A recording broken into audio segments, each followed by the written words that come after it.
السلام عليكم، ازيكم عاملين ايه يا شباب؟ النهارده معانا شابتر 3 في كتاب فلوينت رياكت، والشابتر اللي معانا بيتكلم عن الفيرتشوال دوم. الفيرتشوال دوم احنا جايين نتعرف عليه في الشابتر ده، ونعرف ايه الفرق ما بينه وما بين الاكشوال دوم بتاع البراوزر، ونعرف ليه مثلا لايبراري زي رياكت او لايبراريز ثانيه كتير زيها يعني خدت اتجاه انها بدل ما تشتغل على الدوم بشكل مباشر، لا بتعمل الابديت بتاعتها والحاجات بتاعتها في حته ثانيه اللي هي الفيرتشوال دوم، بعدين تنقلها على الاكشوال دوم. هنشوف ليه بنعمل كده، ايه الفوائد ده، ايه عيوب الفيرتشوال دوم اللي خدتنا نوصل لكده اصلا، وكل الكلام الجميل ده. تمام. فبيتكلم هنا في الاول عن انترو صغيره كده للفيرتشوال دوم. قال لك الفيرتشوال دوم هو زيه زي الدوم. اللي هو ايه هو الدوم اصلا؟ الدوم هو الدوكيومنت اوبجكت موديل. الدوكيومنت اوبجكت موديل ده ريبريزنتيشن، او يعني شكل كده، وصف كده للنودز او الحاجات اللي عندي في البراوزر. تمام. فالفيرتشوال دوم شبهه بالظبط، حاجه زيه كده، بيوصف برضه الحاجات اللي في البراوزر، بس يوصفها بشكل ابسط بكتير. تمام، لان الدوم العادي بيعمل عمليات كتير وبيوصف حاجات بشكل كبير جدا، لا احنا عايزين توصيف اصغر منه شويه. تمام، مش عايزينه هو بالظبط، يعني عايزين حاجات ابسط منه بكتير يعني. تمام. فبيقول لك ان الفيرتشوال دوم بيبقى لايت ويت ريبريزنتيشن او لايت ويت كوبي اوف ذس. تمام. لان الدوم العادي بتاع البراوزر بيوصف الحاجات بحاجه اسمها دوم نودز. الدوم نودز دي بيبقى عندها يعني بروبرتيز كتيره جدا. يعني مثلا لو نفتح مثلا البراوزر بسرعه كده، مثلا نجيب حاجه زي البلوج بتاعتي، نقول له مثلا انا عايز مثلا امسك مثلا الايه وليكن مثلا التكست ده، مثلا التكست ده ايه؟ ده سبان جواها سبان، مثلا عايزين نمسك اول اتش 1 في الصفحه. تمام. مثلا نعمل كده ايه، نقول له مش ينفع نقول له كلير، ينفع نقول له كلير. تمام. اهم. هيعمل كلير، هيعمل كلير الحمد لله، يعني في ظرف والله يعني. المهم انا عايز اقول له كونست مثلا، اقول له مثلا هنا ايه، كونست اتش واحد تساوي دوكيومنت دوت جيت سوري، دوكيومنت دوت، انا عايز اقول له كويري سيلكتور اهي. عايز اكويري سيلكت مين؟ عايز اكويري سيلكت اول اتش 1 في الايه، اول اتش 1 في الصفحه. تمام. طيب اقول له اتش 1 اللي هو اللي احنا مسكناه ده، اقول له دوت. هتلاحظ ان عليه مئات الالاف من البروبرتيز والفانكشنز والكلام ده كله. تمام. اقدر يعني اجيب بروبرتيز مثلا ليها علاقه بحجمه، ليها علاقه بشكله، ليها علاقه بالستايلز بتاعته، ليها علاقه بالسي اس اس بروبرتيز بتاعته، ليها علاقه بيه هو كنود. اقدر اعمل مثلا كلون، اقدر اجيب البيرنت بتاعه، اقدر اجيب التشيلدرن بتوعه، اقدر اكويري سيلكت عليه هو ذات نفسه. يعني مثلا شفنا ان ده كان اتش 1 جواه سبانز وبتاع، فانا اقدر اجيب السبانز دي من جواه بان انا اكويري سيلكتور عليه، بعدين اقص اكويري سيلكتور جواه وانت ماشي. اقدر يعني احط عليه ايفنت listeners او dispatch ايفنتس عليه من خلال الكود. اقدر اعمل عليه حاجات كتيره جدا جدا جدا جدا يعني. تمام. ده كتير. تمام، بس ده كتير لان البراوزر محتاجه كده. انما احنا مثلا لما نيجي نشتغل في رياكت او كده، ما بنحتاجش كل المعلومات دي عشان نعرض الاوبجكت بتاعنا، محتاج حاجات ابسط من كده بكتير. فبكل بساطه بناخد زي ايه ريبريزنتيشن ابسط من ده، وبنعمل منه نفس الفكره بتاعت الدوم بس بنودز ابسط، فبنسميه الفيرتشوال دوم بتاعنا. تمام. وبنسميه فيرتشوال دوم لان هو فيرتشوال، هو محطوط في الميموري بس ما بيظهرش على الشاشه. تمام. تمام. فبيقول لك هنا اهو احنا بنستخدمه في ايه؟ احنا بنستخدمه عشان نعمل ايه efficient يعني بنستخدمه عشان نخلي الابديتس على اليوزر انترفيس efficient and ايه performant. فباختصار كده احنا مثلا لما نيجي نابديت اليو اي بتاعنا في رياكت مثلا باستخدام set state، او مثلا يبقى عندي state اعمل لها change او كده، بكل بساطه إيه اللي بيحصل؟ اول حاجه بابديت الفيرتشوال دوم. تمام. بعدين لما اوصل اشوف ايه اللي اتغير في الفيرتشوال دوم، الحاجات اللي انا محتاج اغيرها بس في الفيرتشوال دوم عشان اوصل يعني من الشكل القديم للشكل الجديد اللي انا عايزه، اخد الكلام ده احطه على الدوم. عمليه المقارنه دي بنسميها ايه؟ الريكونسايليشن، وده موضوع الشابتر الجاي ان شاء الله. تمام. تمام. طيب نعرف بقى احنا ليه بنعمل الكلام ده. زي ما قلنا الدوم العادي كبير، في حاجات كتير، فانا لما اجي اعمل له ابديت، الابديت هيقعد يعمل حاجات كتيره جدا، ومش بس يعمل حاجات كتيره جدا لان الحاجات دي على الشاشه، فلازم الابديتس اللي بتحصل في الكود تماثل اللي على الشاشه. عشان نماثل اللي على الشاشه البراوزر بيعمل عمليات معينه، عمليه اسمها ريفلو وعمليه اسمها ريبنت، عشان ان هو زي يحسب اللي اوت بتاع الشاشه والاليمنتس اللي عليها والاحجام والكلام ده كله، ويعرضه على الشاشه. تمام. فبيقول لك ان every time a change is made to the real DOM, the browser has to calculate the layout of the page, define the screen and perform other operations that can be time consuming. تمام. حاجات time consuming، حاجات تاخد performance مني وبتاع، فده متعب. ومع الصفحات الكبيره مثلا او الويب سايتس الكبيره، الموضوع ده ممكن ياخد منك وقت كتير، ممكن يبقى ياثر على البرفورمانس كمان. فاحنا عشان نبعد عن الكلام ده كله بنعمل الكلام ده فين؟ في الفيرتشوال دوم. لما نخلص بنحسب اقل عدد من الابديتس اللي محتاج اعملها، واروح اعملها كلها مره واحده للايه؟ للاكشوال دوم، عشان اقلل العمليات دي. تمام. تمام. فبيقول لك احد العمليات اللي ممكن ما تكونش اصلا واخد في بالك انها يعني ايه مكلفه، هي ان انا اجيب الاوفست ويدث بتاع اي اليمنت. تمام، يعني انا مثلا عندي اي اليمنت اقدر اجيب له حاجات زي ابعاد الاوفست ويدث والاوفست هايت، واجيب له مثلا الباوندنج ريكت والكلام ده كله. العمليات دي كلها ممكن تتريجر ريفلو، ممكن تخلي البراوزر يقعد يحسب الابعاد بتاعت كل حاجه عنده. هتقول لي ليه؟ هقول لك لان هو بكل بساطه عشان يجيب لك الابعاد بتاعته صح، يعني لازم يجيبها ساعه ما انت بتستخدمها، ساعه ما انت بتناديها، مش يحسبها مره ويثبتها عنده. لا، طب ما ممكن مثلا حاجه تحصل تحرك الاليمنتس، ممكن مثلا الشاشه تصغر تكبر، ممكن مثلا اي حاجه تحصل فتخلي الاوفست ويدث ده يتغير، فهو لازم يحسبها كل مره انت بتستخدمها. فدي بتخلي الويب سايت كله، او على الاقل الحته اللي انت مستخدمها هنا، يحصل لها ريفلو وريبيت. تمام. فبيقول لك عشان كده الفيرتشوال دوم اسرع، لان هو ما بيعدلش في البيج لاي اوت كل مره تكتب فيه اي حاجه، لا هو بكل بساطه بيعمل التعديلات دي كلها عنده. تمام، بغض النظر بقى هتغير بالشكل ازاي، المهم بس يعني المحتوى اللي هو ال HTML نودز البروبرتيز كل ده هيتغير ازاي، وبعد كده اروح رامي كل ده مره واحده على ايه، على الاكشوال دوم. تمام. تمام. نيجي دلوقتي نخش على الاكشوال دوم بقى، نشوف الاكشوال دوم عباره عن ايه وبيعمل ايه وكده. الاكشوال دوم بكل بساطه عباره عن ان الويب سايت او بتاعي لما يروح للبراوزر، ال HTML بيج بتاعتي لما تروح للبراوزر، البراوزر بياخد ال HTML بتاعها ويكون منه تري اوف دوم نودز. يعني ايه تري اوف دوم نودز؟ يعني هو بياخد ال HTML بتاعي يقسمه دوم اليمنتس، اللي هو مثلا التايتل ده لوحده والهيد لوحده ال HTML لوحدها وهكذا. تمام. وبعدين ياخد الحاجات دي كلها يعمل بيها ايه؟ يعمل بيها تري. تمام. بعد ما يحولها لدوم نودز. ايه هي الدوم نودز؟ الدوم نودز زي ما شفنا في البراوزر من شويه، هي زي ما تقول كده جافا سكريبت اوبجكتس، بس فيها بروبرتيز كتير مرتبطه بالاتش تي ام ال اللي هي قصادهم. فيها مثلا الاكشوال تكست اللي جواه، الكلاسز، الابعاد بتاعته، بروبرتيز ثانيه كتير خاصه بيه. تمام. فهو مثلا هياخد اتش تي ام ال بيج زي دي كده، تمام، هيقسمها لتاج، زي مثلا اتش تي ام ال تاج ده لوحده، الهيد لوحده، البادي لوحده، الاتش 1 الباراجراف، الليست لوحدها وكده. تمام. ياخدها يحولها لدوم نودز. يقول لك مثلا انا عندي دوم اليمنت مثلا اسمه الهيد ده التاجه بتاعته هيد، جواه تشيلدرن واحد اللي هو التايتل ده مثلا عنده تشيلدرن اللي هو التكست ده، وعندهم شويه بروبرتيز ثانيه وشويه حاجات ثانيه وهكذا. ياخدهم ويحطهم بقى بشكل تري، بمعنى ان مثلا اول حاجه عندي في التري هتبقى مثلا اتش تي ام ال تاج مثلا، هيبقى تحتيها اتنين تشيلدرن اللي هم الهيد والبادي، ده معروف طبيعي. الهيد مثلا هيبقى جواه التايتل، البادي هيبقى جواه اتش 1 وباراجراف وليست وهكذا. تمام. بهذا المنظر. طبعا يعني ايه ده تبسيط للشكل اللي البراوزر بيعمله، لان يعني احنا عارفين ان كل اليمنت عنده حاجات اكتر بكتير من الايه، من البروبرتيز دي. فمثلا زي ما انت شايف عندك مثلا هنا البادي مثلا، البادي اهو جواه اتش 1، والاتش 1 مثلا عنده انر اتش تي ام ال، عنده كلاس نيم، عنده تاج نيم وهكذا. آه الباراجراف اليمنت مثلا، الباراجراف تاج عندك اهو موجود، وجواه التكست اللي جواه. عندك مثلا جنب الباراجراف تاج عندك الليست ايتم، سوري الان اوردر ليست جواها ليست ايتمز وانت ماشي. تمام. بيقول لك كل نود من دول زي ما شفنا بتمثل اتش تي ام ال اليمنت، وفيها البروبرتيز بتاعته والميثودز بتاعته ولازم. فمثلا جواهم مثلا ميثود زي الكويري سيلكتور، او الجيت اليمنت باي اي دي، او مثلا جيت باوندنج كلاينت ريكت اللي هو اللي بيجيب لك الابعاد بتاعه الايه الاليمنت ذات نفسه، وحاجات تانية كتير. تمام. هنا مثلا بيستخدم مثلا الايه الدوكيومنت اوبجكت موديل ده، بيستخدمه عن طريق ان هو بيسلكت اليمنت معين من الصفحه، والاليمنت المعين ده بيغير التكست بتاعه باستخدام الجافا سكريبت، باستخدام الميثودز والبروبرتيز اللي موجوده فين، اللي موجوده على النود اللي هو اختارها. تمام. فبيقول لك يعني زي ما انت شايف الكود ده لذيذ وظريف وجميل، وبيعمل اللي احنا محتاجينه هنا، ان انا عايز اغير ال HTML بشكل ما من خلال الجافا سكريبت، فالكود ده تمام جميل وكل حاجه مفيش اي مشكله. ليه ما بنكملش استخدام الكود ده؟ ليه ما بنعملش كده على طول؟ ليه بنروح نخترع فريم وركس نشتغل بيها؟ قال لك لان يعني على قد ما الكود هنا شكله سهل وبسيط، الكود ده فيه شويه مشاكل. تمام. او التعامل مع الدوم بشكل مباشر عامه فيه شويه مشاكل. دي بقى اللي بتيجي الفريم وركس او بتيجي حاجات زي الفيرتشوال دوم والكلام ده يحلوها لنا. تمام. احد المشاكل دي هو مثلا عندك الكويري سيلكتور. الكويري سيلكتور دي بتسلكت لك اليمنت صح من ال HTML بيج على حسب السيلكتور اللي انت بتديها لها هنا. فدي مشكلتها انها محتاجه تمر على كل الاليمنتس اللي في الصفحه لحد ما تلاقي الاليمنت اللي بيماتش السيلكتور اللي انت مديها لها.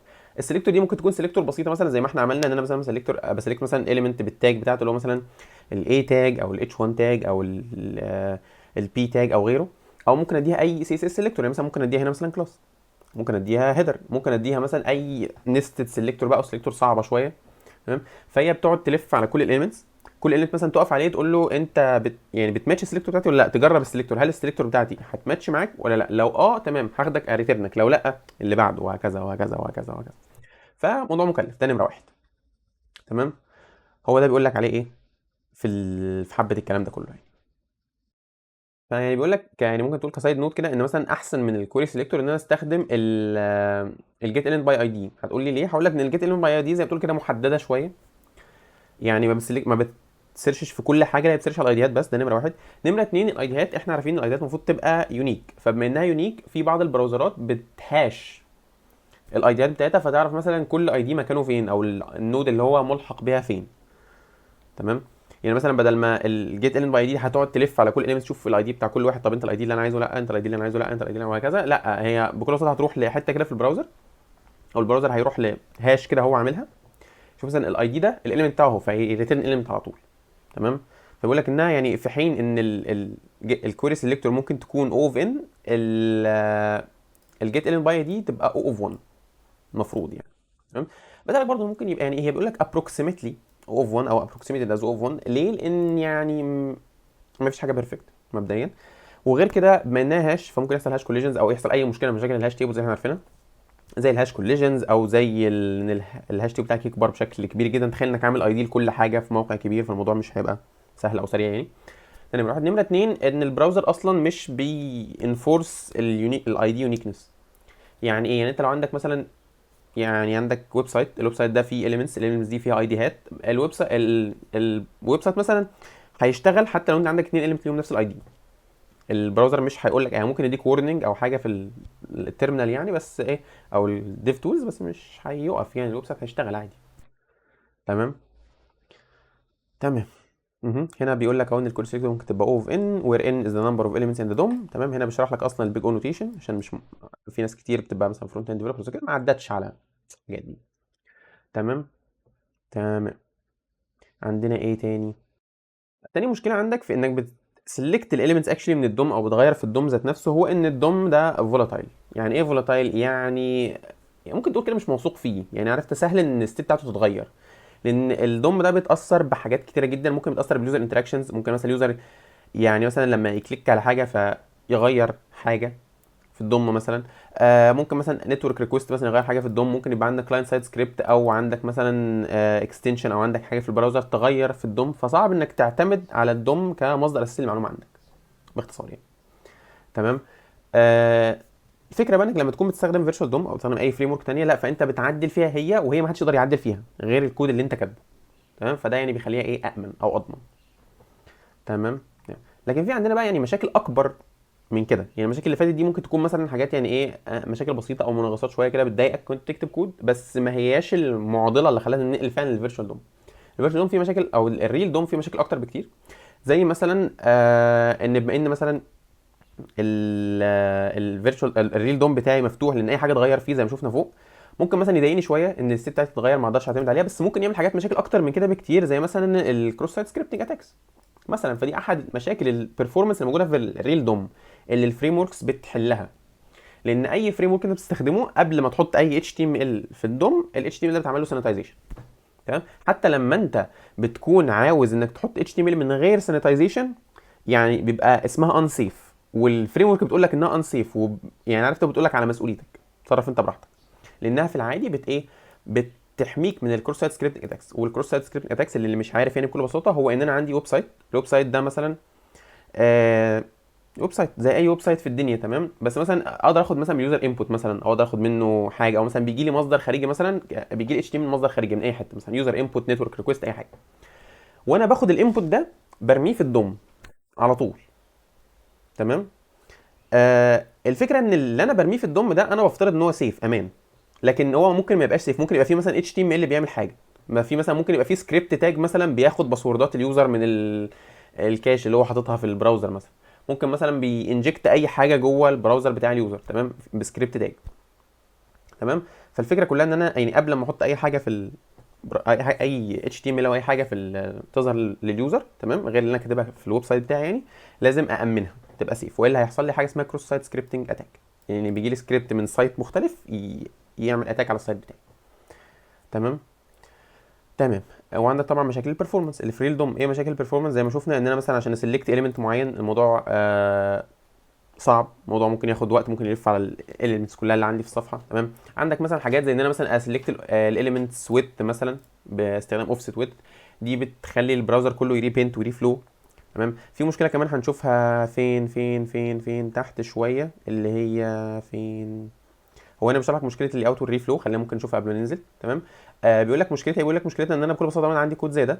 الكود ده ما بيعملش اي حاجه، تمام، غير ان هو بيجيب ديفايه فاضيه ما فيهاش اي حاجه، فيحط لها بسي اس اس ويدث وهايت 100 بكسل 100 بكسل. تمام.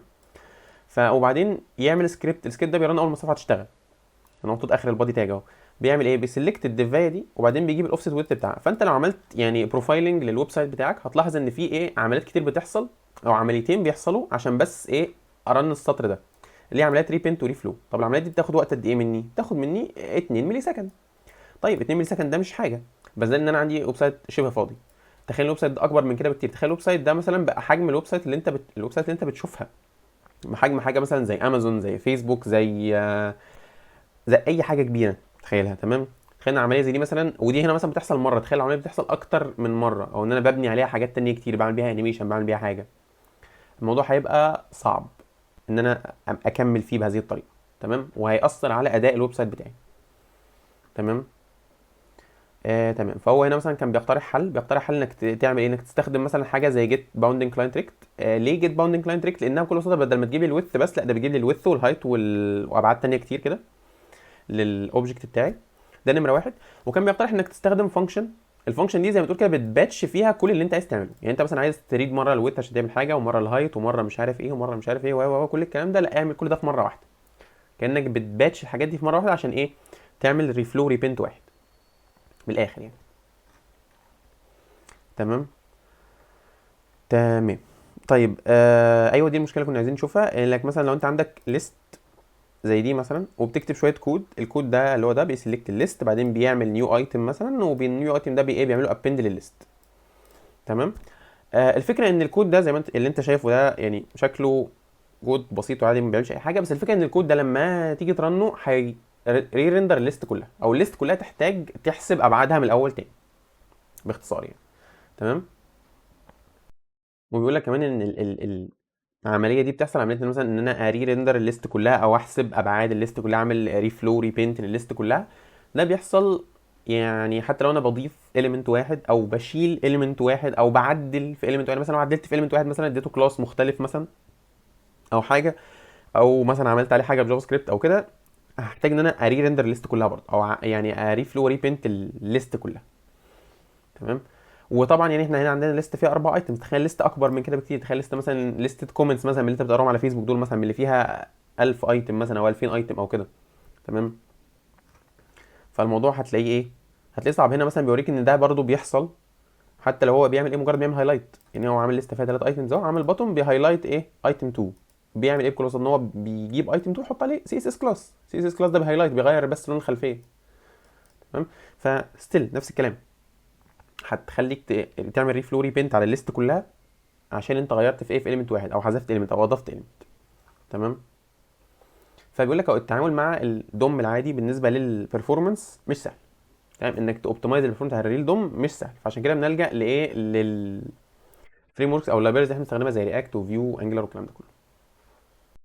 فاستخدام حاجه زي اللايبرز دي او الفريم وركس دي بيساعدنا ان احنا يعني ايه، نوفر في البرفورمانس. عشان يعني حتى مش لازم مثلا نوفر في البرفورمانس بشكل عام، بس نوفر في البرفورمانس عشان نقدر ناكوموديت، او نقدر مثلا الويب سايت بتاعنا يبقى شغال كويس للناس اللي عندها اجهزه ضعيفه، او يعني اتصال انترنت ضعيف. تمام. فمثلا انا مثلا لو بستخدم الويب سايت اللي بيعمل مثلا ابديتس كتيره ده على جهازي مثلا، وانا جهازي كويس، فمثلا مش هلاقي مشكله، او جهازي هيشتغل تمام، الويب سايت هيشتغل تمام معايا، مفيش اي مشكله. لكن لو انت خدت نفس الويب سايت رحت تشغله عند شخص اخر بجهاز اضعف، او على مثلا جهاز تليفون محمول ب يعني مواصفاته ضعيفه شويه او قديم شويه، هتلاحظ ان الويب سايت بيعاني عشان يشتغل. فهي دي الفكره كلها، ان انت بتحتاج تخلي الويب سايت بتاعك، لو الويب سايت بتاعك البرفورمانس بتاعه كويس، بيبقى اكسسبل لناس اكتر. تمام. وكان في كده حاجه برضه بيتكلم عليها هنا، اللي هو ايوه دي، ان بيقول لك ان كل ما الويب سايت بتاعك يشتغل بشكل احسن، كل ما الناس تحب تقعد عليه اكتر. فبيقول لك في بلوج بوست كده اسمه ميلي سكندز ميك مليونز. لو نفتح كده البراوزر هتلاقيني كنت فاتحه لك من شويه اهو. ميلي سكندز ميك مليونز ده بيقول لك ان انا كان عندي يعني ويب سايت، مجموعه ويب سايتس. الويب سايتس دي خليتها تبقى اسرع بمقدار 0.1 سكند، اللي هو 100 ملي سكند. تمام. لما خليتها تبقى اسرع بمقدار 100 ملي سكند في الاربعه برفورمانس ماتريكس بتاع بتوع جوجل تقريبا، اللي هم هنشوفهم كده كام شويه، اللي هم ايه، اللي هم الفيرست مينيمال بينت والافريج بيج لود تايم والفيرست والتايم تو فيرست بايت والكلام ده، اللي هو مثلا الموقع بيحمل بسرعه، تمام، الحاجه بتظهر بسرعه، ما بيحصلش ليها اوت شيفتس والكلام ده كله، سرعتها مجرد 100 ملي ثانيه. بيقول لك في مواقع مثلا البيع والشراء شفنا مثلا يعني، شفنا مثلا نسب مثلا 10% زياده تقريبا من الناس بتشتري اكتر، تمام، او نسبه مثلا 10% من الناس بتنتقل من انها تبقى على ديتيلز بيج بتاعت البرودكت لانها تروح تشتريه، تمام، وزيادات في الناس اللي بعد ما تشتري تروح للايه للباسكت، وزيادات في الناس اللي بتروح من الباسكت لانها تتشيك اوت، وهكذا. مثلا لو تلاحظ لما تجمع مثلا دول مثلا تلاقيهم مثلا حوالي مثلا 8% او 10%، وده مثلا في اي كوميرس ويب سايت، تمام.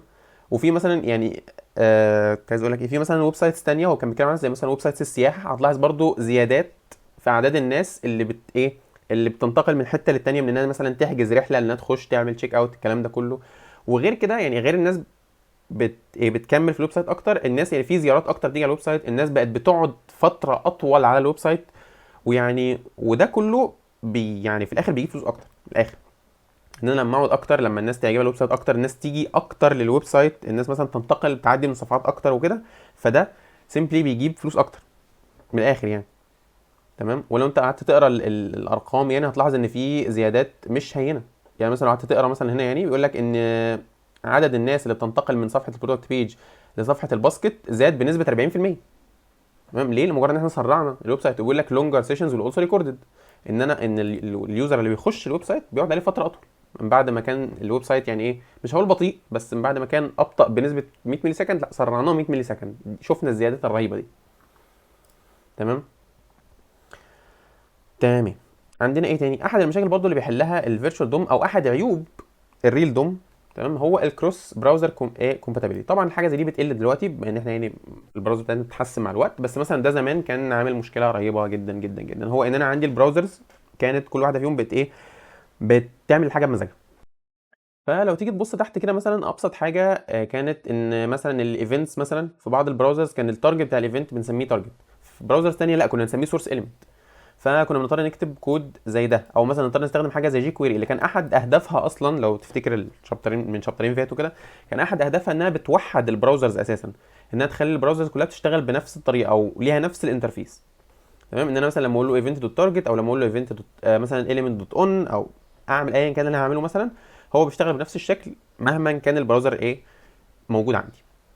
فجت رياكت برضو، ده كان احد اهدافها انها تعمل كده برضو. فرياكت عملت ايه؟ استبدلت لك النيتيف ايفنتس بتاعت البراوزر بحاجه اسمها رياكت سينثيتك ايفنت. فانت مثلا لو جيت تعمل مثلا تايب سكريبت مثلا للرياكت ايفنت بتاعك، او جيت مثلا تهفر حتى على ايفنت اللي انت عاملها، هتلاقي انها بتاخد حاجه من نوع سينثيتك ايفنت، يقول لك مثلا كيبورد ايفنت بقى، ماوس ايفنت، هو مظبط الدنيا دي عنده جوه، وانت بتتعامل مع ده دايركت، ما بتتعاملش مع النيتيف ايفنت، تمام. ولو بصيت تحت اصلا يعني، لو نزلنا في الكود تحت شويه هتلاحظ ان حتى يعني ايه، يعني غير ان انت عندك السينيك ايفنت ده اللي فيه كل حاجه انت محتاجها، برضه تقدر تاكسس نيتيف ايفنت ببروبرتي اسمها نيتيف ايفنت. عشان ايه؟ تعرف بس ان الرياكت بتديك الفلكسبيليتي من غير ما تشيل عنك حاجه او تمنع عنك حاجه. عندك برضه حاجه من الحاجات اللي بتحصل مثلا، هو ان مثلا الانبوت اليمنتس مثلا في بعض البراوزرز كانت بتشتغل بشكل مختلف عن التاني. زي مثلا ان احنا عندنا في بعض البراوزرز كان عندنا الانبوت اليمنت مثلا بيعمل اون تشينج مع كل ضغط الزرار، وده اللي احنا متعودين عليه، ان انا مثلا بعمل اون تشينج مع كل ضغط الزرار، مع كل حرف بكتبه الاون تشينج بيحصل. في بعض البراوزرز الثانيه لا، كان بتستناني ان انا بتستناني ان انا امشي من على الانبوت اليمنت عشان تعمل اون تشينج ايفنت، فتسيبني اكتب اكتب اكتب اكتب لحد مثلا ما ادوس اوكي او انتر او ابعد اطلع بالماوس مثلا اكليك بره وكده عشان تعمل اون تشينج ايفنت، تمام. في بعض البراوزرز الثانيه مثلا السلكت تاج كان بيتريجر او بيعمل مثلا اون تشينج لو انا غيرت السلكشن بتاعي. في براوزر ثانيه لا، كان بيستناني اسلكت اليمنت جديد، يعني لو سلكت نفس الاليمنت القديم اللي انا عملته ما يعملش اون تشينج، تمام. فجت رياكت وحدت الكلام ده كله، تمام، خلت كل الاليمنتس شغاله زي بعض. يعني مثلا خلت الانبوت اليمنت كله مثلا يفاير اون تشينج مع كل كي ستروك، مع كل ضغط، تمام. السلكت بيشتغل لما اشغل ايه لما اسلكت اليمنت جديد، وهكذا، تمام. تمام. غير كده رياكت بتشتغل بشكل لذيذ وظريف جدا، هو انها بتعمل ايه؟ انها مش بتاتاتش الايفنت ليسنرز للاليمنتس دايركت. يعني ايه؟ انا مثلا لما اجي اعمل ايفنت ليسنر على مثلا اي تاج او على بutton او على كده، مش بتحطه على البutton دايركت، لا هي بتحطه على الروت ليفل، على الدوكيومنت كله، تمام. بس تعمل زي جواه كونديشن كده ان ده ما يشتغلش غير لو الاليمنت اللي بكليك عليه هو الاليمنت الفلاني، تمام. هتسالني ده ليه؟ هقول لك انا قريت قبل كده انه كان له فوائد، او يعني له فوائد ان انا مثلا عشان ما اعملش ايفنت ليسرز كتير على، يعني ما يبقاش كل اليمنت نازل بالايفنت ليسر بتاعه واقعد بقى اتراك كل اليمنت عليه ايفنت ليسر ايه وبتاع، لا هو واحد وانا اللي بحدد انهي اليمنت اللي بيشتغل عليه. تمام. فده كان بيسهل الدنيا. تمام. وكمان بيقول لك بيحل مشكله ان في بعض البراوزرز القديمه مثلا ما عندهاش او ما بتشغلش ايفنتس على بعض الاليمنتس. تمام. يعني مثلا الدوكيمنت ممكن عليه كل الايفنتس، بس مثلا بعض الاليمنتس مثلا ما عليهاش بعض الايفنتس على براوزرز قديمه، فدي بيحل المشكله دي كمان. تمام. تمام. قبل ما نخش بقى في الاكشوال فيرتشوال دوم، هنتعرف على حاجه اسمها الدوكيمنت فراجمنت، لان الدوكيمنت فراجمنت بتعمل حاجه شبه اللي الفيرتشوال دوم بيعملها. ايه مشكله الدوم العادي؟ مشكله الدوم العادي زي ما قلنا من شويه ان انا عندي اليمنتس كتير انا عايز احطها في الدوم، فانا بقعد اعمل ايه؟ فانا بقعد اكاري الاليمنتس بتاعتي او اعمل التعديلات بتاعتي وابوشها على الدوم تلقائي، فكل ما بعمل بوش على الدوم او اعدل في الدوم لازم يحصل ري فلو ري بينت والكلام ده كله. فالدوكيمنت فراجمنت حلت لك المشكله دي، انك بتعمل فراجمنت زي الرياكت فراجمنت كده مثلا، تعملها في الميموري، بتضيف فيها الحاجات اللي انت عايزها كلها. تمام. بتقعد تعملها كانها اليمنت عادي، كانها هي مثلا جزء من الدوم عندك في الميموري، تقعد تضيف فيها اللي انت عايزه كله والكلام ده كله. ولما تخلص تاخد الفراجمنت دي ترميها على الدوم، فتعمل لك كل اللي انت عايزه بايه؟ بفلو واحد او بري فلو واحد او ريبنت واحد. تمام. بيقول لك نفس الكلام، هي لايت ويت كونتينر هولز دوم نود اكتس از تمبوراري ستيجنج اريا، انت بتشتغل عليها بتعمل عليها مالتيبل تشينجز without affecting the main دوم، ولما تخلص بتابندها تو ذا دوم triggering a single reflow and repaint. تمام. يعني عايز اقول لك مش بعيد تكون رياكت بتستخدم حاجه زي كده جوه، مش بعيد يعني. تمام. بس الفكره في ده ايه؟ الفكره ده اللي هو يعني معلومه كده هيقولها لنا في الاخر. تمام. هي ان الكلام ده ايه؟ ان امبلمنتيشن ديتيل. امبلمنتيشن ديتيل يعني ايه؟ يعني مثلا ممكن مثلا رياكت تبقى النهارده مثلا بتستخدم دوكيمنت فراجمنتس عشان تعمل الابديتس بتاعتها، ممكن تيجي بكره مثلا تستخدم حاجه مختلفه تماما. الفكره ان ده ديتيلز انت كمستخدم للفريم ورك مش محتاج تعرف عنها. تمام. فرياكت بتابستراكت عنك الكلام ده بغض النظر يعني هو ايه الطريقه اللي بتستخدمها. تمام. فايه فوائد الطريقه دي؟ فوائد الطريقه دي هي نفس فوائد الفيرتشوال دوم، اللي هي ان انا بعمل باتش ابديتس. باتش ابديت يعني ايه؟ يعني مثلا بدل ما اعمل لكل ابديت يعملوا ريفلو ريبينت واعدل في الدوم مع كل تاك انا بعملها، لا انا هنا بلم الحاجات دي كلها واعملها مره واحده، بعمل لها باتش. تمام. ميموري افشنسي. تمام. لان انا مش بقاد الحاجات دي في الدوم على طول، فاقعد اغير في الدوم وكده. تمام. وغير كده لما اشيل حاجه مثلا من الدوم او لما كريت حاجه من الدوم بحطها في الفراجمنت، ما بحطهاش في الدوم على طول. تمام. وكمان مثلا مفيده في حته الري اوردرنج، مثلا ان انا لما عايز مثلا ري اوردر ليست معينه مثلا، بدل ما اقعد اري اوردرها وهي مكانها في الدوم، لا بطلعها في فراجمنت بره. فبدل ما اقعد العب في الدوم كتير، لا بلعب في الفراجمنت بتاعتي بس. تمام. وبما ان في باتش ابديتس فمفيش ريدندنت ريندرنج، ان انا ما بقعدش ايه العب في الدوم كتير فاعمل الريندر لحاجات كتير ملهاش لازمه. تمام. فمثلا اديك مثال، مثلا ان انا معايا لسته مثلا 100 ايتم عايز اكريتهم واضيفهم في ايه؟ في الدوم. طبعا هيبقى في فرق كتير جدا جدا جدا لو انا عملت ده بفراجمنت او لو عملته بالدوم الاكشوال دوم يعني. تمام. هتلاحظ فرق كبير في الاداء، فرق كبير في استهلاك الميموري، فرق كبير في يعني في شكل الويب سايت حتى وهو بيتحرك. هتلاحظ ان هو بيرفرش كتير كده مره واحده، كل ما تضيف اليمنت تلاقيه بيرفرش، كل ما تضيف اليمنت تلاقيه بيرفرش. على عكس لو انت بتعمله فراجمنت فانت بتكرر الحاجات دي كلها في فراجمنت وبتضيفها مره واحده. تمام. فبيقول لك ايه؟ efficient يعني an efficient way to manipulate the DOM by batching multiple changes together. تمام تمام تمام تمام. فبيقول لك ال React Virtual DOM can be linked to an advanced implementation of the fragment concept. بيعمل نفس الكلام، بيعمل نفس الباتش الابديتس. تمام. وبيعمل نفس الكلام سنجل ريندر، وبيعمل efficient diffs. يعني ايه efficient diffs؟ يعني احنا الفراجمنتس دي مثلا بستخدمها لما اكون عايز اضيف حاجه. تمام. انما الفيرتشوال دوم بيشتغل مش بس لما اضيف حاجه، لا لما بيشتغل لما الدوم يتغير عامه، وبيعرف بالظبط الحاجه اتغيرت فين عن طريق ان هو بيعمل ديف ده اللي هو ايه؟ يعني يشوف الديفرنس ما بين القديم وما بين الجديد، يعرف التغيير حصل فين ويعدله هو.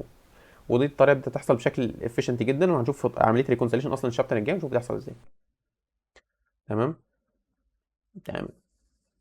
فتعالى بقى نشوف الاكشوال فيرتشوال دوم بيشتغل ازاي. يعني قال لك الفيرتشوال دوم از تكنيك ذات هيلبس ميتيجيت ذا بيتفولز اوف ريل دوم. قال لك هو معمول عشان نتجنب مشاكل الريل دوم. تمام. هو بيقول لك عباره عن ان هو ايه؟ فيرتشوال ريبريزنتيشن اوف ذا دوم، ان انا بعمل يعني باخد من الدوم ده زي ما تقول كده نسخه خفيفه كده بركنها على جنب عندي. تمام. وكل ما اعمل تغييرات بعملها فيها الاول، بظبط الدنيا فيها وبتاع واحسب التغييرات اللي انا محتاجها، بعدين هوبا الزقها فين؟ على الاكشوال دوم، من غير ما اخلي البراوزر يقعد يعمل شغل كتير او ريفلو او ريبند او الكلام ده كله. تمام. تمام. وغير كده يعني زي ما شفنا من شويه بيحمينا من الاختلافات ما بين البراوزرز. تمام. او بيحمينا من اللو ليفل امبلمنتيشن ديتيلز. يعني مثلا يكون بقى ان الاونلي تشينج هنا مختلفه وهنا مختلفه، السلكت اليمنت الانبوت اليمنت مش عارف ايه، الايفنت هنا اسمه ايفنت التارجت وهنا اسمه ايفنت حماده، اي حاجه يعني مش فارق لي. انا رياكت بتوحد لي الكلام ده كله. تمام، بيحمينا من اللو ليفل امبلمنتيشن. تمام.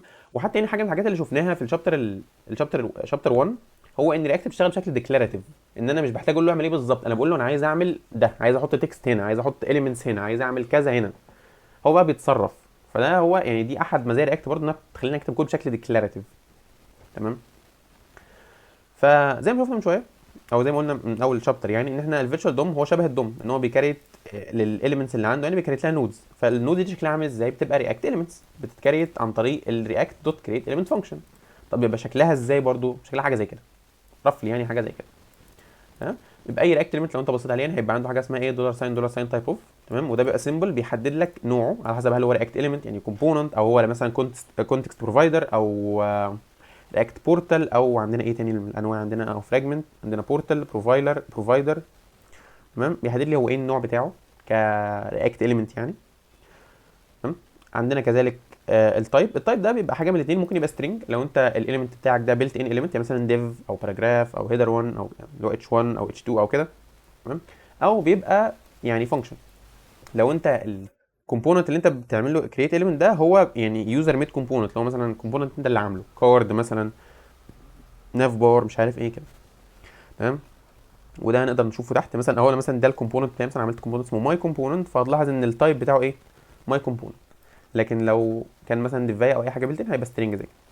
طبعا عندنا الكي والريف، احنا عارفين الاثنين دول من رياكت. الكي اللي هو الكي اللي رياكت بتستخدمه عشان تحدد هل الاليمنت ده اتحرك، راح، جه، اتشال، اتحط، كل الكلام ده. تمام. فدي برضو احد المزايا القويه في رياكت، ان مثلا لو انا بتكلم في الضم العادي، فمثلا انا بضيف اليمنت او بري اوردر اليمنتس وبتاع، احتاج الريندر ليست كلها، لكن بس من خلال الكي رياكت تقدر تعرف لو الاليمنت بتاعي ده آه اتحرك من مكانه، فهتحركه هو بس، هتشيله من مكانه تحطه في مكان جديد بس من غير ما تري الريندر ليست كلها. تمام. الريف هو بيبقى reference to the underlying DOM element. يعني ايه؟ يعني هو بيبقى قيمه كده، انا بديله مثلا اوبجكت او بديله حاجه مثلا، او الحاجه دي بيخليني اقدر اوصل من خلالها للدوم اليمنت اللي موجوده في الاليمنت ده، يعني بيخليني اقدر اوصل للديفاي دي، الديفاي اللي انا عاملها هنا دي بشكل دايركت. تمام. بدل ما اتعامل معاها كرياكت اليمنت، لا، اوصل للديفاي اللي موجوده جوه بقى، واعمل عليها بقى اللي انا عايزه، اجيب مثلا التكست كونتنت بتاعها، احط عليها سي اس اس كلاسز، مش عارف ايه، كل الكلام ده اتعامل معاها كانها دوم اليمنت عاديه. تمام.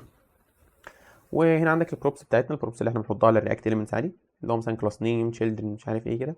وعندك هنا اتنين بروبرتيز زياده، الاتنين بروبرتيز دول لو تلاحظ بدايتهم اندرسكور، وانت اول ما تشوف حاجه بدايتها اندرسكور اعرف انها المقصود بيها انها تبقى برايفت او مش مستخدمه للايه، لعامه الناس، يعني بتبقى مستخدمه انترنالي في اللايبراري من جوه. تمام. طالما بدايتها اندرسكور، فالاثنين دول بدايتهم اندرسكور. عندك الاونر دي بيبقى فيها ريفرنس الاونر بتاع الكومبوننت اللي انت فيه، يعني مثلا لو بصينا تحت كده في مثال من الموضوع ده. اوكي، فين؟ قال لك مثلا لو انا عندي مثلا كومبوننت اسمه تشايلد اهو، الكومبوننت التشايلد ده محطوط جوه بيرنت. تمام. وهنعمل كده كونسول لوج اليمنت دوت اونر. تمام. لو جينا بصينا عليه كده هتلاقيه بيقول لك ايه، البيرنت. تمام. وعندك اخر بروبرتي كانت حاجه اسمها ستور. الستور ده بيستور شويه بروبرتيز زياده خاصه بايه، الكومبوننت ذات نفسه، عشان استخدامها انترنال، حاجه زي الفاليديشن، زي الكي، زي الاوريجينال بروبس، زي مثلا السورس اللي هو اسم الفايل واللاين نمبر والكلام ده كله، حاجات يعني ايه فور انترنال يوز. تمام. تمام. بس كده، ده يعني كل الحاجات اللي موجوده تقريبا في الايه، في الرياكت اليمنت. فتلاحظ بقى الفرق ما بين الرياكت اليمنت والاكشوال دوم اليمنت، ان الدوم اليمنت فيه حاجات كتيره جدا، لكن الرياكت اليمنت لا، فيه حاجات اقل، في حاجات بس اللي انا محتاجها عشان اعرف الايه الاليمنت اتغير ما اتغيرش، ارندر ولا ما رندروش، وكل الكلام ده. فهو انا بقول لك يعني مثلا، مع ان انا عندي في الدوكيومنت مثلا عندي فانكشن اسمها كريت اليمنت، وعندي في الرياكت حاجه اسمها كريت اليمنت، بس طبعا دي بتكريت دوم اليمنت، ودي بتكريت رياكت اليمنت. تمام. وعرفت ان هم مختلفين، وعرفت ان كل واحد فيهم بيعمل ايه، حاجه مختلفه. تمام.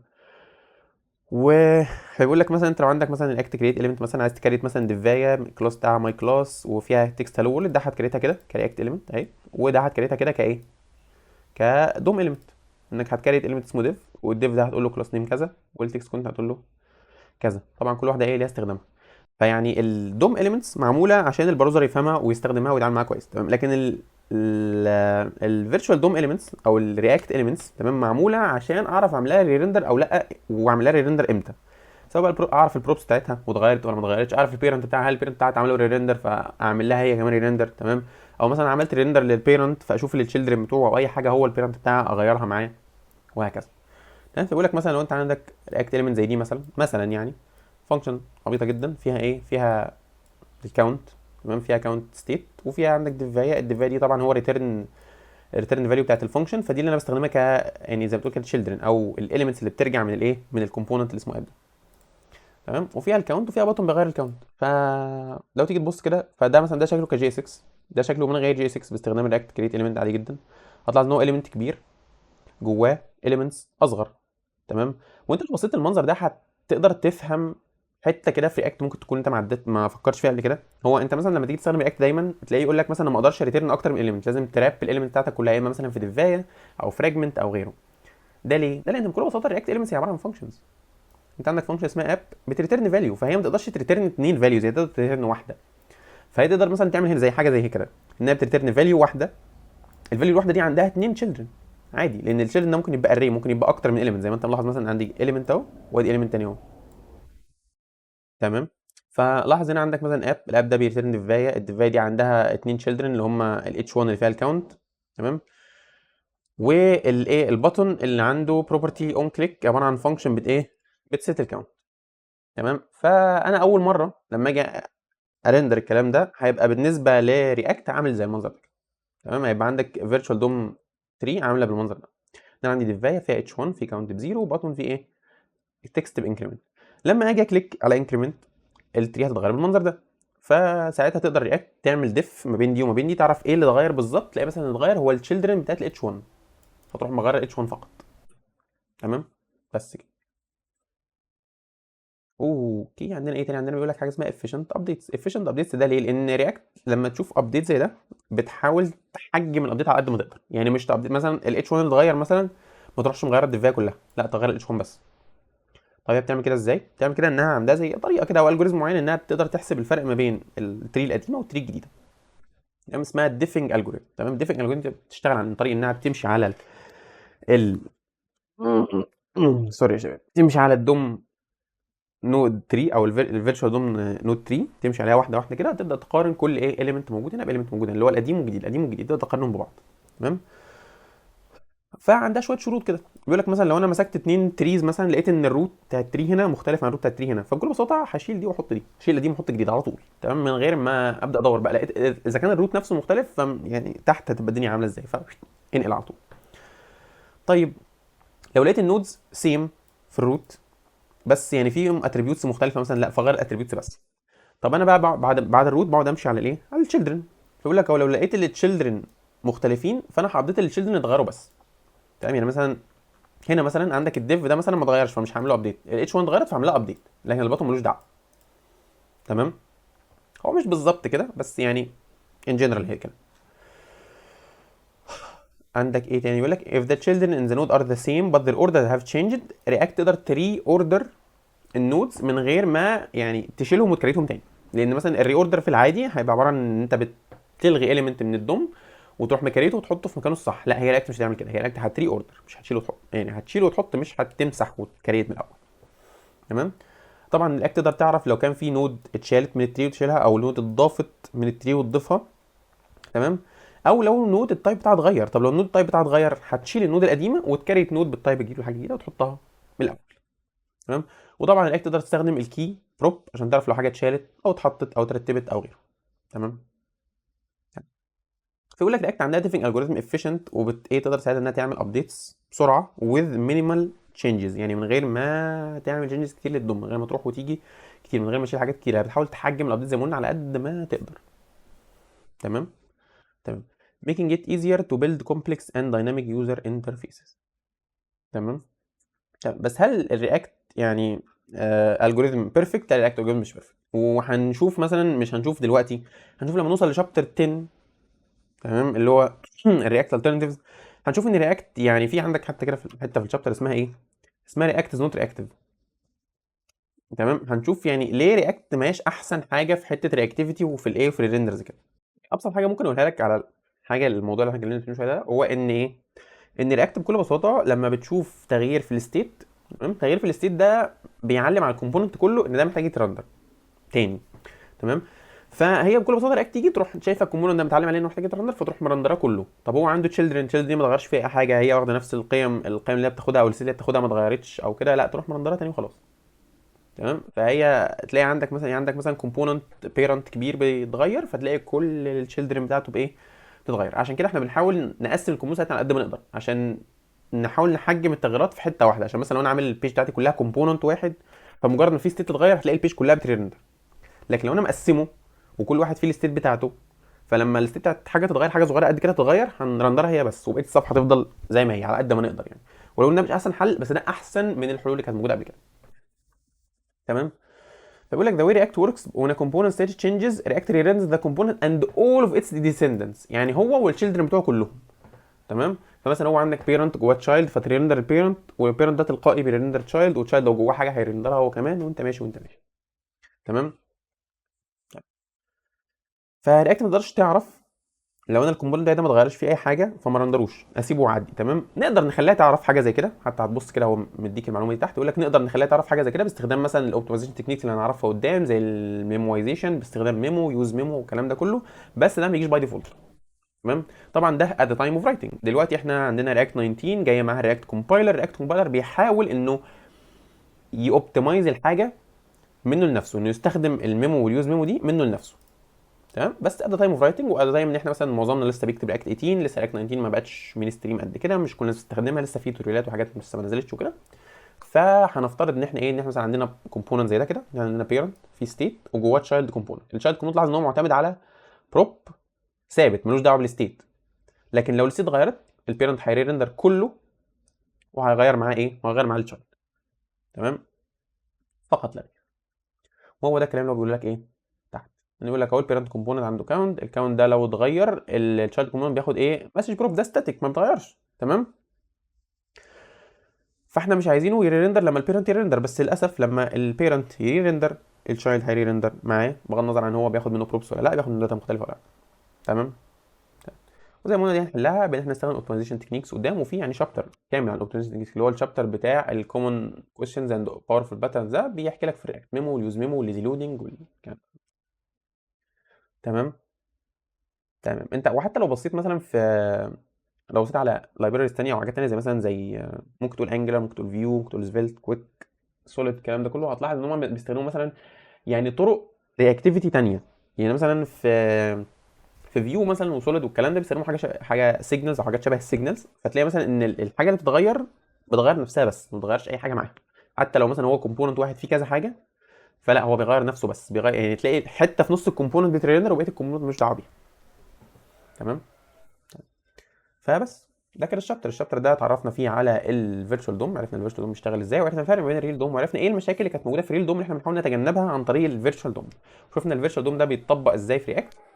ان انا بكل بساطه بجيب الاليمنت بتاعتي واحولها، يعني بدل ما هي دوم اليمنتس بعملها رياكت اليمنتس، والرياكت اليمنتس دي اقدر استخدمها واعرف منها اذا كان الايه الكومبوننت بتاعتي اتغيرت ولا لا، واعمل لها ري ريندر. وشفنا يعني ان ده يعني احسن من الدوم، بس ستيل مش احسن حاجه، وهنعرف طرق احسن من كده قدام شويتين. تمام. تمام. دي شويه اسئله ممكن تفكر في تحلها مع نفسك. بس كده، ده كده الشابتر خلص. اشوفكم الفيديو الجاي في الشابتر الرابع، شابتر الريكونسيليشن. عايز اقول لكم الشابترين دول ممكن يكونوا اهم شابترين في الكتاب، لان هو بيتكلم يعني بيريفير ليهم كتير فيما بعد، يجي قدام يقعد يريفير للفيرشوال دوم ريكونسيليشن كتير. فدول اهم شابترين في الكتاب تقريبا، اللي هو شابتر 3 شابتر 4. فبس كده انا قلت كل اللي عندي. اتمنى اشوفكم الفيديو الجاي، ومع السلامه.